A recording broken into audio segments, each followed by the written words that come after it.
긍휼이라고 참는 복이 있나니 긍휼이 여김을 받는 것이요. 오늘 말씀의 제목은 긍휼이 여김을 받는 자입니다.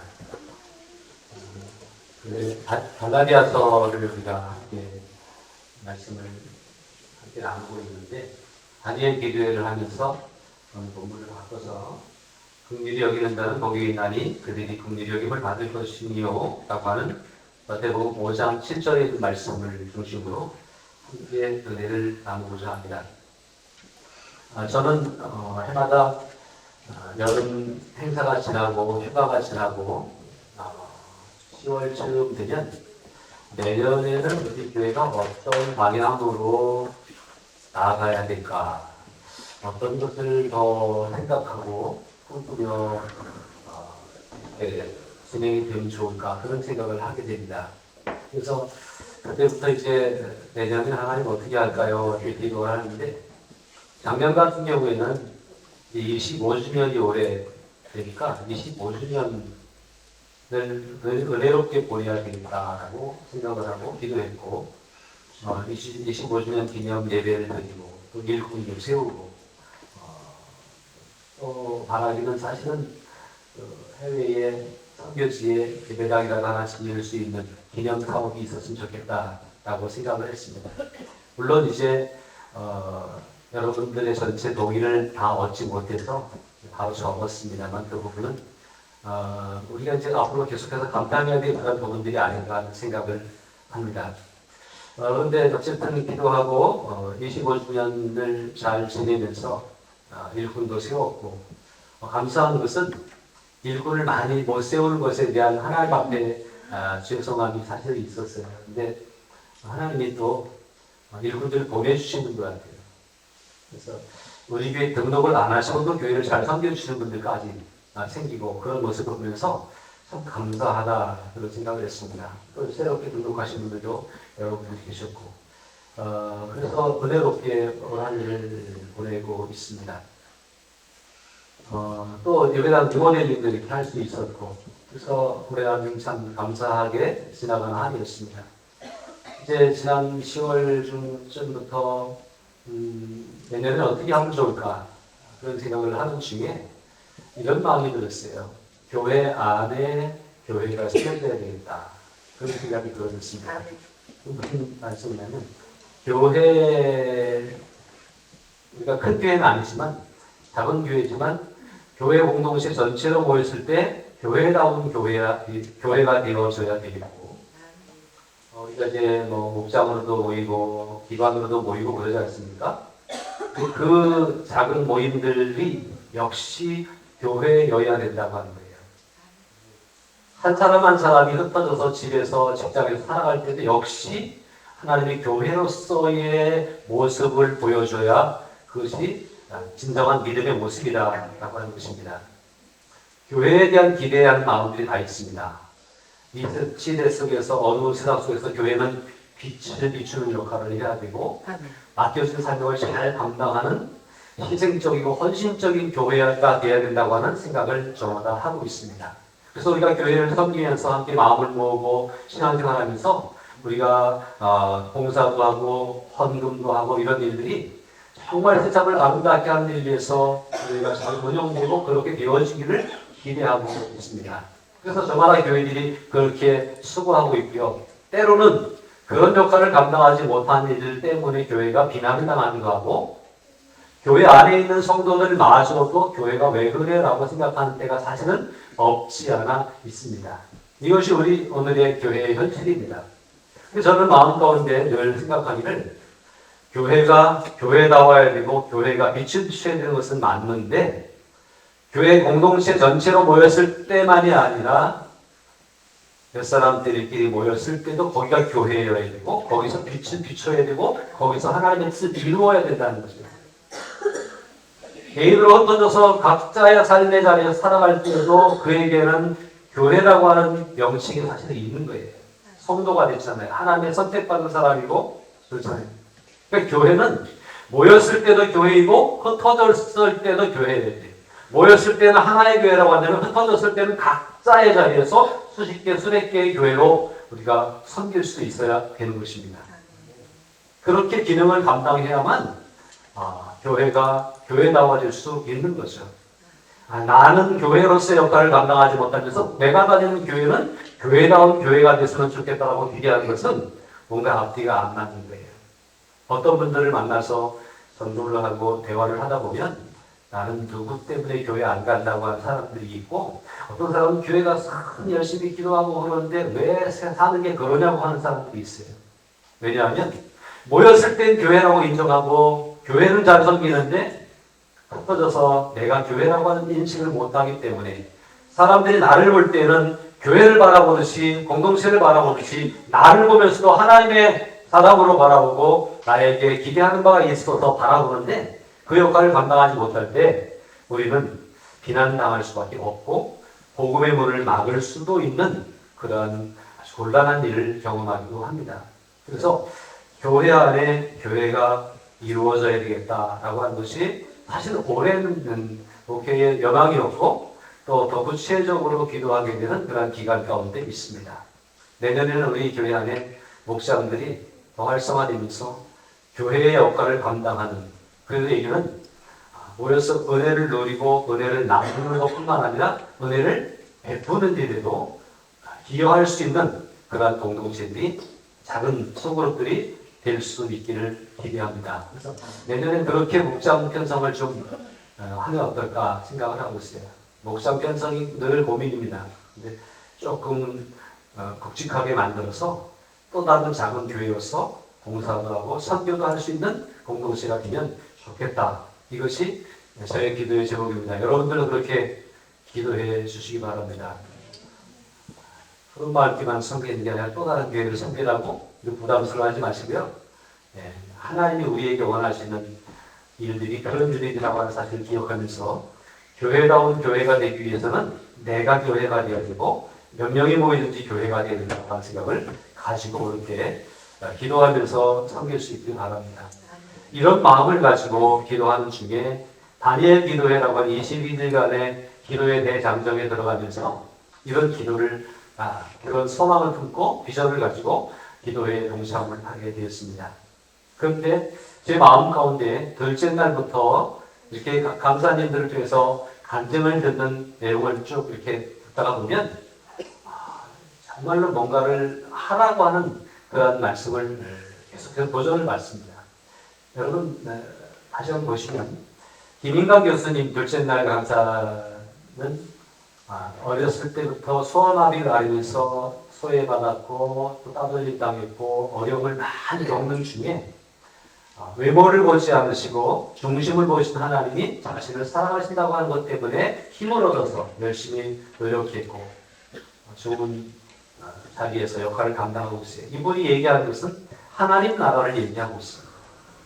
본인에게 임한 하나님 나라, 또 믿는 사람들 통해서 이루어져야 되는 하나님의 나라를 선포하시는데, 그렇지, 우리가 누구는 되고 누구는 안 되고 그러면서 이렇게 구별해서 바라보는 것이 아니라 하나님의 시각으로 모든 사람들을 바라보면서 그리고 하나님 나라를 이루어가야지 라고 하는 그런 감동을 받았습니다. 그런데 강사들이 계속 이어질수록 계속 같은 마음들이 저한테 드는 거예요. 둘째 날 포용한 목사님은 옥수동에서 빈민가에서 목회를 하는데 하나님이 주시는 특별한 선물을 가지고 가난한 자들에게 나누기를 시작했고 그래서 지금은 어떻게 한다는 거예요? 혼자 사는 분들에게 우유 배달을 하면서 이분들이 살았는지 죽었는지를 확인하고 고독사가 이루어지지 않도록 하는 그러한 일들을 위해서 이제 전국 단위로 사역을 감당하는 목사를 보면서 나누고 베푸는 모습들을 보게 되었습니다. 그 다음에 양주찬 목사님은 본인이 시각이 하나를 잃어버리고 본인 시각장애인에서 시각장애인들을 섬기는 그러한 모습들, 성경이 적용된 것이 누구의 죄 때문이 아니라 하나님의 영광을 나타내기 위해서라고 하는 주님의 말씀을 선포하면서 시각장애인에게 다가와서 그들에게 희망을 주고 그들을 길러내는 그러한 모습이 어려운 사람들을 찾아가는 일들이 필요합니다. 안경성 선교사님은 사랑의 원자탄으로 별명을 갖고 있는 손양원 목사님의 손자죠. 특별히 손양원 목사님의 아들을 죽인 빨갱이의 빨갱이가 양자가 되는데 그 아들의 아들이세요. 그러니까 태어나 보니까 빨갱이 아들이고 태어나 보니까 살인자의 아들이었대요. 그런데 하나님께서 부르셔서 이제 역할을 감당하는, 특별히 지금은 부룬디에 가서 한세민들을 돕는 그런 역할을 하고 있지 않습니까? 근데 이 선교사님이 하시는 말씀 가운데 손양원 목사님에 대한 감동이 있고 손양원 목사님에 대한 그 은혜가 있는데, 손양원 목사님이 보는 성경책하고 내가 보는 성경책이 같으냐 틀리냐? 같지요. 손양원 목사님이 믿는 하나님과 내가 믿는 하나님이 같으냐 틀리냐? 같지요. 근데 손양원 목사님처럼 안 하냐? 이 말씀에 감동돼서 부룬디를 갔다는 거 아니에요. 그분이 보시는 성경책이 우리가 보는 성경책이고 그분이 믿는 하나님이 우리가 믿는 하나님이잖아요. 똑같은 믿음을 가지고 있는데 어쩌면 믿음의 질이 이렇게 다를 수 있을까 생각하면서 뭔가 도전해야 되고 시도해야 되고 뭔가 우리가 결단해야 된다는 생각을 하게 됐습니다.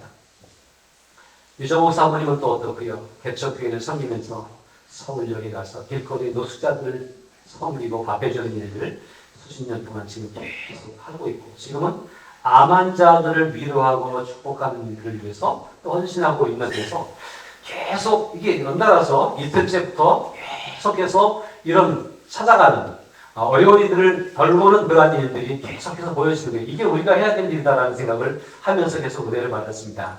그 다음에 선교 목사님 아주 젊은데 그 사랑하는 여자친구가 이건 꼭 누구 주지 말라고 걸어준 명품 목도리를 거침없이 노숙인에게 벗어주는 그런 모습을 얘기하는데, 야, 예수님처럼 사는구나 그런 생각을 했습니다.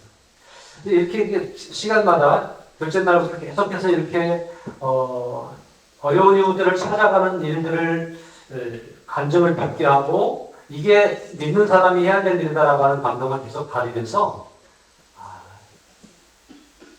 제게 주신 하나님의 감동은 우리도 뭔가를 해야 되겠구나 하는 감동이었어요. 우리가 같이 협력하고 있는 컨텐션에 그 다음날 바로 연락이 오죠. 마음이 변하기 전에, 식어지기 전에 계속해서 연달아 며칠째 이렇게 이런 감동을 주실 때는 하나님의 신호다라고 생각을 하고 컨텐션에 연락을 했죠. 그리고 12월 중에 12월 25일 날 딱 하면 참 좋겠지만 얼마나 바쁩니까? 15일까지 오라고 들었고, 12월 중에 어느 날이라도 좋으니까 우리 교회 와서 컨펜션 선데이를 진행해 주실 수 있으니까 그 일정을 확인해서 연락 준다 그러니 그 다음날 12월 10일로 연락이 왔어요. 그래서 제가 오늘 각오를 드렸지 않습니까? 이렇게 하고 그랬는데 그 다음에 이제 금요일날 간증을 듣는데 스티븐 모리슨 장로님 어려움을 겪다가 미국으로 입양 가서 이제 성공한 장로님이잖아요. 지금도 한국 입양 홍보회 설립자로서 입양 문화를 확산시키는 일에 최선을 다하고 있는 장로님인데, 이분을 입양했던 모리슨 그 부모죠, 양부모죠. 이분들이 했던 얘기가 제 머리를 탁 칩니다. 하나님이 주신 감동을 가지고 부부가 의논했다는 거예요. 남편이 아내에게 여보 이번 성탄절에 우리가 하나님께 어떤 선물을 드릴 수 있을까? 우리는 하나님께 선물을 받기를 기대하며 신앙생활하고 있지 않습니까? 그런데 하나님이 주신 감동을 따라서 하나님께 어떤 선물을 드릴 수 있을까? 그렇게 의논하고 기도하면서 입양을 결정했고, 스티브 모리슨 장로님을 14살짜리를 입양했다는 거 아니에요. 그리고 잘 양육했다고 하는 거예요. 근데 이 모습 속에서 저는 얼마나 감사했는지 몰라요. 12월 10일 컨펜션 선데이로 계획하고 작정한 이후에 우리는 이번 성탄절에 어떤 선물을 하나님께 드릴 수 있을까라고 이 메시지를 딱 듣는데 하나님 이거였구나 그런 생각이 들었습니다. 여러분들도 오늘부터 기도하십시오. 하나님, 내가 어떤 선물을 하나님께 드리기를 원합니다. 사실 성탄절은 우리가 선물 받는 날이 아니라 예수님이 축하받고 선물 받으셔야 되는 날 아닙니까? 그래서 12월을 맞이할 때에 우리가 하나님께 선물을 드리기로 결단하고 작정하면서 기도할 수 있길 바랍니다. 바라기는 광고 시간에 말씀드렸지만 우리 가족들이 다 지금도 누군가의 도움을 받아야 되는 그러한 아이들을 하나씩 품고 그를 양육할 수 있는 기회들이 됐으면 좋겠다 그런 생각합니다. 그리고 컴패션을 선택한 이유는 컴패션은 교회를 통해서 그 일들을 해나가는 거예요. 컴패션은 교회를 돕는 기관이지 교회에게 도움을 받는 기관이 아니라는 거예요. 교회가 없는 곳엔 교회를 세우고 그리고 그 교회를 통해서 아이들을 돕는 거예요. 그래서 컴패션은 우리나라에서 시작했고 우리나라 전쟁 고아들을 위해서 시작했고 우리나라와 인연이 깊은 그러한 기관이면서 또 정말 성경적으로 신앙적으로 교회를 중심으로 이루어지기 때문에 자기들이 이름으로 하는 게 아니라 자기들이 어느 교회에 쓰시고 그 교회가 지역을 섬길 수 있도록 하는 일들이 컴패션에서 하는 일들이에요. 경비를 최소화하고 TV 광고에서 컴패션을 보지 못하셨죠? 그 이유는 그 광고비가 많이 나가니까 우리가 원하는 것으로 광고비를 쓰면 안 되기 때문에 광고를 최소한 줄이고 그렇게 해서 교회를 통해서 어린이들을 섬기는 그러한 일을 컴패션이 하고 있는데 이 일에 여러분들 마음을 모아 주시면 좋겠습니다. 그러면서 이제 제가 원래 갈라디아서를 말씀을 나누려고 하다가 갑자기 마태복음 5장으로 눈길이 돌아왔습니다. 긍휼히 여기는 자는 복이 있나니 긍휼히 여김을 받을 것이며 라고 하는 말씀입니다. 하나님의 나라에서 누릴 수 있는 은혜와 축복 가운데 하나님께 받는 긍휼히 여김을 받는 것이 있거든요.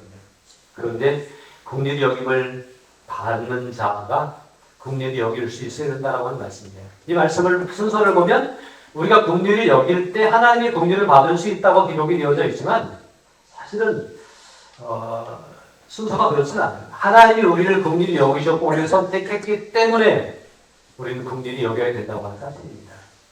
그렇지 않습니까? 긍휼히 여길 수 있는 것, 누군가를 도와줄 수 있는 것, 누군가에게 다가갈 수 있는 것, 이것은 믿는 자의 축복이고 특권입니다. 우리가 할 수 있는 일입니다. 긍휼히 여김을 받았기 때문에 할 수 있는 일이라고 하는 사실이에요. 하나님이 우리를 불쌍히 여기셔서 아들을 우리에게 주셨잖아요. 예수님이 우리를 불쌍히 여기셔서 긍휼히 여기셔서 우리를 대신해서 십자가의 제물이 되셨잖아요. 이런 긍휼히 여김을 받은 우리들이 우리도 누군가에게 이 긍휼히 여김을 베풀 수 있는 사람이 되어야 된다는 사실이에요. 이게 믿음의 사람이 지켜야 될, 따라가야 될 그러한 길이라고 하는 사실입니다. 6장에 보니까 너희가 사람의 잘못을 용서하면 너희 하늘 아버지께서 너희 잘못을 용서하시려니와 너희가 사람의 잘못을 용서하지 아니하면 너희 아버지께서도 너희 잘못을 용서하지 아니하시리라. 우리를 용서하시고 우리를 구원해 주셨는데 그 구원이 완성되기 위해서는 우리가 구원에 합당한 삶을 살아야 된다고 하는 거예요. 주님 앞에 구원받은 우리들이 여전히 범죄하고 주님 앞에 긍휼을 경험한 사람들이 자기만 알고 살아갈 때에 그가 구원받았다고 하는 확신을 누구에게서도 얻을 수 없습니다. 우리가 용서를 할 때 용서가 완성되는 것이고 우리가 용서하지 못하면 우리를 향한 하나님의 용서와 구원이 완성되지 못할지도 모른다고 하는 말씀으로 들어야 할 것입니다. 18장에서는 내가 너희를 불쌍히 여긴 같이 너희도 내 동료를 불쌍히 여기니 마땅하지 아니하냐라고 하는 말씀이 있습니다. 이 얘기는 어떤 얘기냐면 예수님이 주신 비유의 말씀이에요. 10,000달란트 빚진 자를 임금님이 그 신하를 상담해 줍니다. 갚을 게 없다는 거예요. 10,000달란트나 빚지는데 갚을 길이 없다는 거예요. 몸으로 때우든지 가죽을 종으로 삼든지 하든지 못한 그 능력이 없다는 거예요. 그래서 어떻게 하죠? 임금님이 그에게 판단해 줬습니다. 그때 이 사람이 밖에 나가서 자기 동료에게 가서 100데나리온 조금이에요. 자기한테 빚진 사람을 멱살을 잡고 오게 가겠다고 협박을 하는 모습을 다른 사람이 갔습니다. 그랬더니 이 다른 사람이 보고 임금님한테 얘기했더니 그를 데려다가 이렇게 실망합니다. 내가 너를 불쌍히 여기는 것 같이 너도 내 동료를 불쌍히 여김이 마땅하지 않냐냐. 내가 받은 은혜가 있는데 어찌 그 은혜를 이렇게 갚지 못하느냐라고 하면서 그를 감옥에 가두라고 명령을 하죠. 그러니까 은혜를 받는 사람은 은혜를 베푸는 사람에 대해야 되는 것이 자연스러운 일이고 당연한 일이에요. 우리가 하나님께 너무나 큰 은혜를 받았고 하나님의 긍휼히 여기심을 받은 사람으로서 긍휼히 여기는 마음을 품고 누군가에게 다가설 수 있는 모습들이 우리에게는 절실하게 필요한 것이고 그렇게 다가설 수 있는 사람만이 그렇게 행할 수 있는 사람만이 하나님의 긍휼을 완성하는 사람이고 하나님의 구원을 완성하는 사람이라고 말할 수 있지 않을까 생각합니다. 앞에서 간증자들의 얘기를 쭉 보면서 우리도 노숙자들에게 나아가야 될까요? 우리도 어디 잘 외국에 한센민들에게 나가야 될까요? 그렇게 우리는 다 할 수 없지만 사실 앉아서 그냥 후원하고 기도하는 것으로 그 역할에 동참할 수 있고 감당할 수 있기 때문에 이제 적어도 이 정도는 우리가 직접 거기까지 달려갈 수는 없지만 이 정도는 할 수 있지 않을까. 우리의 삶을 쪼개고 나눠서 그렇게 할 수 있지 않을까 하는 생각을 다시 한번 해봅니다. 해야 되는 일이기 때문에 그렇습니다. 요한일서 3장에서는 이렇게 말씀하죠. 누가 이 세상의 재물을 가지고 형제의 궁핍함을 보고도 도와줄 마음을 받으면 하나님의 사랑이 어찌 그 속에 거하겠느냐. 나 살기도 바쁜데 이게 오늘 우리 현 시대의 상황의 모습입니다. 저는 한국 사회를 보면서 점점 개인주의화 되어져가는 모습을 보고 너무나 안타깝습니다. 자기밖에 모르는 사람들이 너무나 많고 자기중심으로 살아가는 거예요. 일단 내가 살고 봐야 된다고 하는 인식이 너무나 팽배한 거예요. 나만 잘 먹고 잘 살면 성공한 인생이라고 생각하는 사람들이 너무나 많은 거예요. 그러나 하나님의 뜻은 그렇지 않지 않습니까? 하나님이 우리에게 죄인이라고 따돌려 놓으시고 불쌍하지만 지가 지은 죄값을 지가 치러야 된다고 내버려 두셨으면 우리는 구원받을 수도 없고 하나님의 긍휼을 경험할 수도 없지 않습니까? 그런데 그렇게 긍휼을 입고 구원을 입은 우리들이 가만히 나만을 위해 산다고 하는 것은 이게 구원받은 사람인가라고 하는 의심을 할 만큼 그런 모습이라고 하는 사실이에요. 또 말씀합니다. 야고보서 2장입니다. 만일 형제나 자매가 헐벗고 일용할 양식이 없는데 너희 중 누구든지 그에게 이르되 평안히 하라, 덥게 하라, 배부르게 하라 하며 그 몸에 쓸 것을 주지 않으면 무슨 유익이 있으리요. 누가 도와주겠지. 나 아니어도 할 길이 있겠지. 라고 생각하는 마음들이 우리의 생각을 엄습한다면 우리에게 무슨 유익이 있겠으며 그들에게 무슨 유익이 있겠느냐라고 하는 사실이에요. 오늘 우리는 주님이 우리에게 원하시는 삶이 어떤 것인가를 알아야 됩니다. 신앙생활은 하나님을 잘 섬기는 것도 중요하지만 동시에 이웃을 잘 돌보고 섬기는 일도 중요한 것입니다. 이건 따로 떼어놓는 것이 아니에요. 그게 그거예요. 하나님을 섬긴다고 하는 사람은 당연히 이웃을 섬길 수 있어야 돼요. 하나님께만 인정받으면 된다고 하는 생각으로 하나님 앞에 교회에 열심히 하고 칭찬받지만 세상에 나가서 그러지 못한 모습들이 사실은 많이 있었습니다. 그러나 하나님의 뜻은 그것이 아니라는 게 하나님이 교회를 세우신 목적은 그것이 아니고 하나님이 우리를 부르신 목적은 그것이 아니라는 거예요. 우리를 부르셔서 우리에게 하나님의 나라를 선물해 주실 뿐만 아니라 우리를 위해서 나가서 복음을 전하고 사람들을 변화시켜서 그들에게 하나님의 나라를 전하도록 그렇게 우리를 부르셨다고 하는 사실이에요. 우리를 통해서 하나님의 나라를 이루시고자 하는 하나님의 뜻이 있다고 하는 사실을 기억하고 그 역할을 위해서 내가 할 수 있는 작은 일들을 결단하고 진행해 나가야 될 줄로 믿습니다. 골로새서 3장 12절에 그러므로 너희는 하나님의 택하사 거룩하고 사랑받는 자처럼 살아가라고 말씀합니다. 하나님 앞에 선택받은 자, 하나님이 우리를 거룩하게 구별해 주시고 하나님이 사랑을 풍성하게 부어주시는데 그런 것을 받은 자처럼 긍휼하심을 입은 자처럼 살아라. 어떻게 해요? 긍휼을 베풀고 자비와 겸손과 온유와 오래 참음과 믿음의 사람답게 살도록 그렇게 말씀하고 있습니다.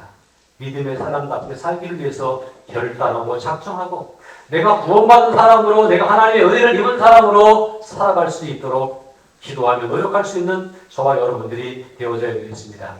잠언 19장 17절에 보니까 가난한 자를 불쌍히 여기고 도와주는 것은 하나님을 도와드리는 거예요. 가난한 자에게 다가서서 그들을 가까이 하고 그들을 돌보고 그들에게 마음을 전달하고 하는 것은 그건 그 사람에게 하는 게 아니라 하나님께 하는 일이에요. 근데 그 사람에게 했는데 그 하나님이 나는 그 사람이 불쌍해서 했는데 조금 했는데 하나님이 그걸 기뻐하시고 그 선행을 그에게 갚아주신다는 거예요. 마태복음 25장에 보니까 그때 임금이 그 오른편에 있는 자들에게 이르시되 내 아버지께 복받을 자들이여 나와 창세로부터 너희를 위하여 예비된 나라를 상속받으라고 말씀합니다.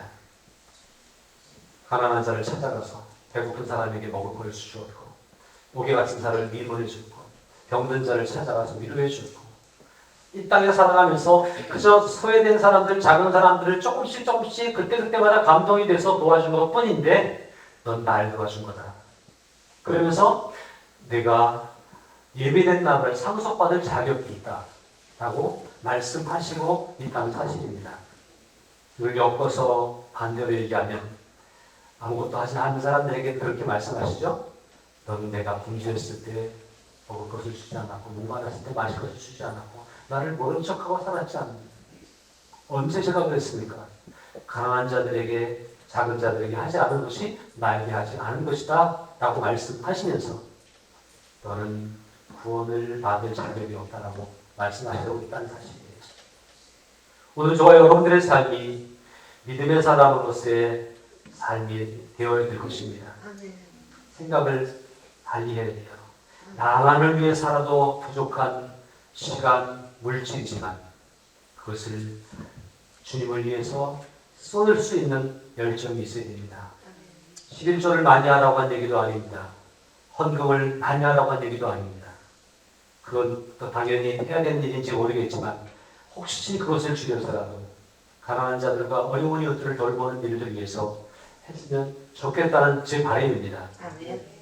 하나님은 교회 섬길 거 없어 이웃만 섬기는데 그렇게 말씀하시는지 모르겠습니다만 제 마음은 사실은 그래요. 교회가 부흥한다고 하는 건 좋은 일이지만 교회는 부흥하면 할수록 더 큰 일을 많이 할 수 있는 힘을 모아서 많이 할 수 있는 그런 역할을 해야 되고요.